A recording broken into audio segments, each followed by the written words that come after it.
ভারতীয় সেনার নতুন প্রধান হলেন জেনারেল উপেন্দ্র দ্বিবেদী। নতুন সেনা প্রধানের হাতে দায়িত্বভার তুলে দিলেন প্রাক্তন সেনাপ্রধান জেনারেল মনোজ পাণ্ডে।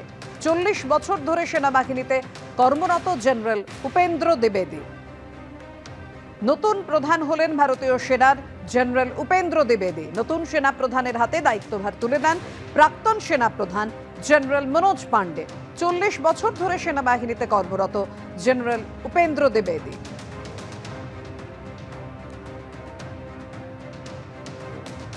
অন্যদিকে ক্যামাক স্ট্রিটের ছবি আপনাদের সামনে রাখবো, সেখানে বুলডোজার চললো আবার। আপনারা জানেন মুখ্যমন্ত্রীর কড়া নির্দেশ, কলকাতা পুরসভার 40 বছরের পুরনো ঘর ভাঙলেন কলকাতা পুরসভার আধিকারিকরা ও শেক্সপিয়ার সরণি থানার পুলিশ।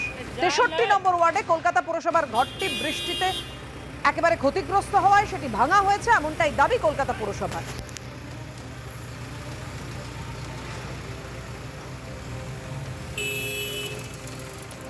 শহরে ফের চলল বুলডোজার।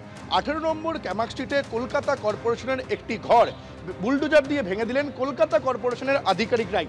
ঠিক যে জায়গার ছবি দেখা যাচ্ছে, এখানে কলকাতা কর্পোরেশনের একটি ঘর ছিল, যে ঘরের মধ্যে ঝাড়ু, বেলচা এবং অন্যান্য সামগ্রী রাখা হতো। এই ঘরটাই আজ কলকাতা কর্পোরেশনের আধিকারিকরা আসেন, তাদের সঙ্গে ছিলেন শেক্সপিয়ার সরণির পুলিশ আধিকারিকরা।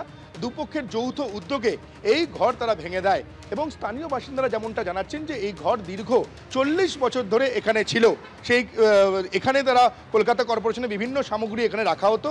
কলকাতা কর্পোরেশনের যে সমস্ত আধিকারিকরা এসেছিলেন বুলডোজার দিয়ে এই ঘর ভাঙতে, তারা যেমনটা দাবি করছেন যে গতকাল বৃষ্টিতে এই ঘর কিছুটা গাছের ডাল পড়ে ভেঙে গিয়েছিল।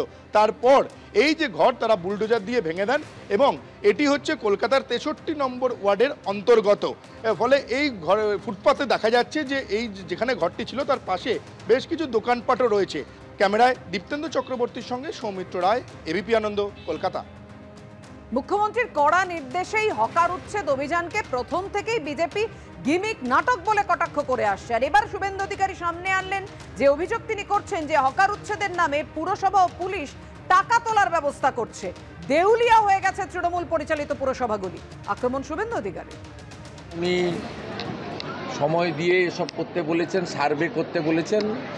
এখন নিচের তলায় তৃণমূলের পৌরসভাগুলো তো কার্যত দেউলিয়া হয়ে গেছে, আর পুলিশ আর পৌরসভা মিলে টাকা তোলার ব্যবস্থা হচ্ছে। তোমাদের এলাকাটা ছাড় দিয়ে দেবো, তোমাদের এলাকাটা ভেঙে দেবো। টাকা তোলার জন্য ওদের খুব খরা চলছে। ওদের টাকা পয়সার আমদানি ইডি সিবিআইয়ের মতোই অনেকটা বন্ধ হয়ে গেছে।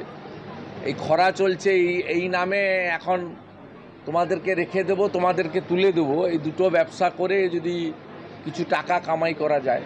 স্বাভাবিকভাবে এই হকার তোলা বসানো এটা আরেকটা ব্যবসা। এখন 2-3 মাস ওদের ভালো চলবে।